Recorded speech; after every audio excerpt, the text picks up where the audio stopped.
আজকে খেলাম আমি স্যুপ। ইয়েস,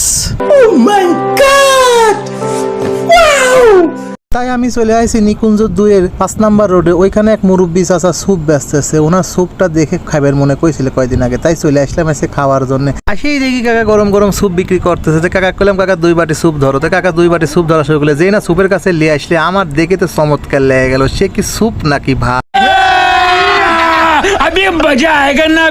বন্ধুরা, তোমাদের এরকম ছোট ছোট মিনি ব্লগ তারা অবশ্যই আমার চ্যানেলটা সাবস্ক্রাইব করে একবার ফেসবুকের ব্যাপারে লাইক কমেন্ট শেয়ার করতে ভুলবে না। কাকার স্যুপ ডেকোরেশন করা দেখি আমার তো ভীষণ মজা লাগলে। সে কি স্যুপ ডেকোরেশন করতেছে নাকি সেই স্টাইলে ডেকোরেশন করলে করে যখন আমার সামনে দিলে খাতেও ভীষণ মজা ছিল। সেই মজা, গরম গরম স্যুপ, তবে একটু ঝাল ছিল বেশি। খালি ঝাল নাকি ভীষণ ঝাল ছিল, কিন্তু ওভারঅল স্যুপটা মজা ছিল। আমার ছোট ভাই সাথে গেছিলে, সাজিতেও কয়েছে ভাই মজা ছিল। স্যুপ খাই আর তোমরা আমার খাওয়া দেখতে থাকো। আজকের মতো এখানেই বা